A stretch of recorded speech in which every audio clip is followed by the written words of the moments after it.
এই গাইস কি অবস্থা? চলে আসলাম একদম নাম্বার 10 নাম্বার প্রবলেমে লুপের প্র্যাকটিসের। সুতরাং আজকে হচ্ছে ডে 37।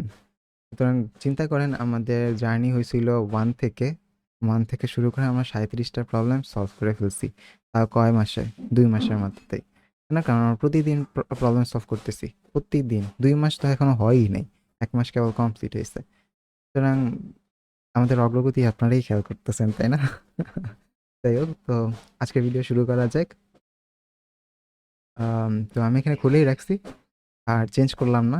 তো সেটা হচ্ছে কি, ইনপুট আ নাম্বার, তো প্রিন্ট দ্য ফ্যাক্টোরিয়াল। আচ্ছা, এটা তো আমরা কালকে করছি, আগের টপিক ছিল, আজকে 10 নাম্বারটা করবো। Determine if a number is palindrome.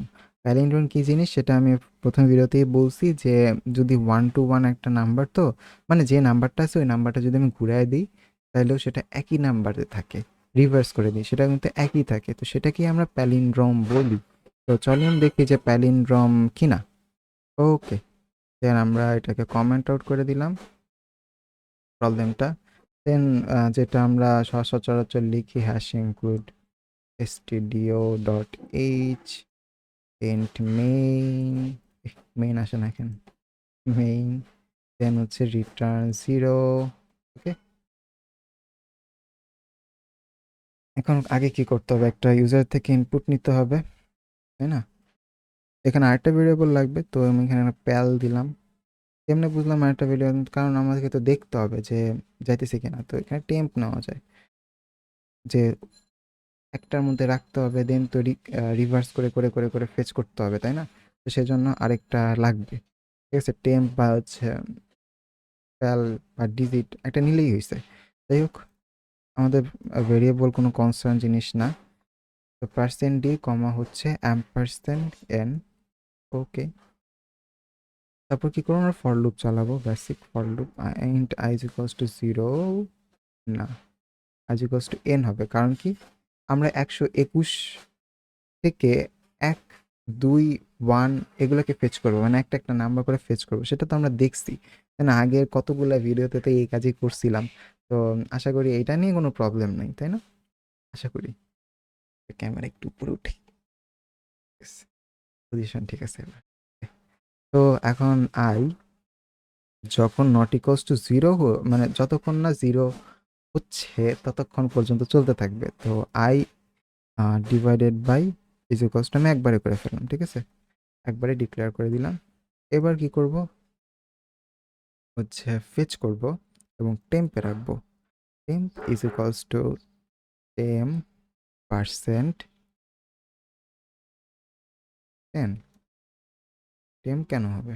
i%10, i%10, অর্থাৎ এটার যে মডুলো ভাগশেষ সেটা হচ্ছে কি টেম্পে জমা রাখবে। এবং পরে হচ্ছে আই ইকুয়ালস টু, আচ্ছা এটা তো করছি আমি, এই আই ইকুয়ালস টু এর আমি একবারে করে ফেলছি, তো এখানে আমি I equals to I divide by 10 এটা লেখার দরকার নেই আমাদের, ঠিক আছে? তো প্রিন্ট এফ কি করবো আমরা, প্রিন্ট এফ দিব পার্সেন্ট ডি, কমা, না, প্রিন্ট এফ পার্সেন্ট ডি কমা কেন দিব?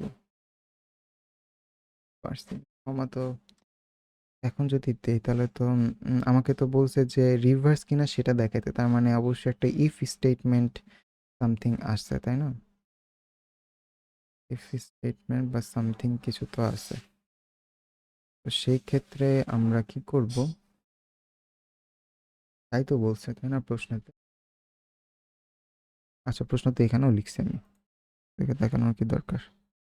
Reverse the loop as problem 4 and compare it to the original number. Okay, সমস্যা নেই।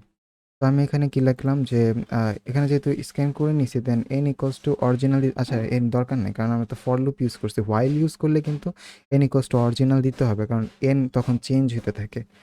যাই হোক, তো এটা আমাদের জানার দরকার নেই। তো এটা এখন কি করব, এখন হচ্ছে চেক করব যে 10% i%10 করে দেন, প্রত্যেকটা তো আমি জমা রাখতেছি, টেম্পে জমা রাখতেছি, তাই না? টেম্পে জমা রাখতেছি এবং সেটাকে রিভার্স যেহেতু করতেছি, সেহেতু আমাদের আরেকটা জিনিস আরেকটা লাগবে, যে রিভার্স বা রেভ দিলাম, রেভ ইকুয়ালস টু, অর্থাৎ সে কি করবে, সেটা হচ্ছে পূর্ণাঙ্গ সংখ্যাতে রূপ নেবে, আই ইন্টু বা টেম্প ইন্টু 10। ঠিক আছে, টেম্প ইন্টু 10 প্লাস আই। আচ্ছা, টেম্প ইন্টু 10 প্লাস টেম্প, ঠিক আছে কিনা? না, rev into 10, sorry, rev into 10 plus temp. হ্যাঁ ঠিক আছে, এবার ঠিক আছে। রেভ ইন্টু 10 অর্থাৎ যদি আমাদের জিরো, ফার্স্টে তো জিরো থাকবে, জিরো দিই, তারপর টেম্প জমা হবে। ঠিক আছে ঠিক আছে, এটাই ঠিক আছে। তাহলে এখানে হচ্ছে রেভ ইজ ইকুয়ালস টু জিরো দিব। কীভাবে হবে তাহলে? যে রেভ ধরেন হচ্ছে 1 আসলো, ঠিক আছে, 1 এসে যদি হচ্ছে আমি তো জিরো হিসেবে কি করলাম, ইনিশিয়ালাইজ করলাম, তাই না? ভালো করে বুঝেন ফ্লোটা। জিরো হিসেবে ইনিশিয়ালাইজ করলাম, তো এখন যেহেতু রেভ জিরো, তার মানে আমি যদি 10 দিয়ে গুণ করি তাহলে সেটা কী হবে? জিরোই হবে। তারপরে এই যে টেম্প আছে, এই টেম্প সংখ্যাটা অর্থাৎ যে এইখান থেকে ফেচ করে আনলো 1, কারণ 1 to 1 ধরছি আমি, এটাকেই এক্সাম্পল হিসেবে ধরছি 1, সেটা হচ্ছে টেম্পে আসলো। টেম্পে এসে দেন 0 প্লাস 1 করলো, তাহলে কি আসলো? 1। I think you got it. Okay, তো এভাবে করে করতে হবে। দেন হচ্ছে ইফ স্টেটমেন্ট চালু করব, দেন বলবো রেভ ইজ ইকুয়ালস টু, যদি n হয়, সংখ্যা দুটো যদি সেম হয়, তাহলে প্রিন্ট করবা যে palindrome, palindrome, then printf করবা নট প্যালিন্ড্রোম, সরি এলস, আচ্ছা সমস্যা নেই, প্যালিন্ড্রোম, প্লেনড্রোম দিতেছি বারবার, প্যালিন্ড্রোম। ওকে, প্যালিন্ড্রোম। তো এটা কীভাবে করবো আমরা? এটাকে জাস্ট করে, কারণ এটা কিন্তু এলস ইউজ করতে হবে আমাদের। ওকে, শেষ আমাদের প্রোগ্রাম। এবার আমাদের চেক করার পালা। ও কি হইলো?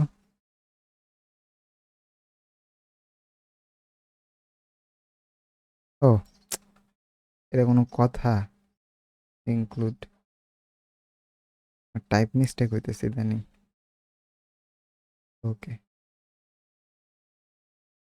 ও এখানে আমার সেমিকোলন দেই নাই, এমনটা লাগে। ওকে, আমি যদি 121 দিই তাহলে দেখবেন প্যালিন্ড্রোম দেখাবে, প্যালিন্ড্রোম। ঠিক আছে, তো যদি হচ্ছে টু স্টেপ ভেরিফিকেশন করতে চান তাহলে হচ্ছে 123 দেন, নট প্যালিন্ড্রোম দেখা যেতেছে। আমি একটু বড় করে দিই, এই যে নট প্যালিন্ড্রোম। ঠিক আছে, এই আর কি আমাদের লজিক ছিল।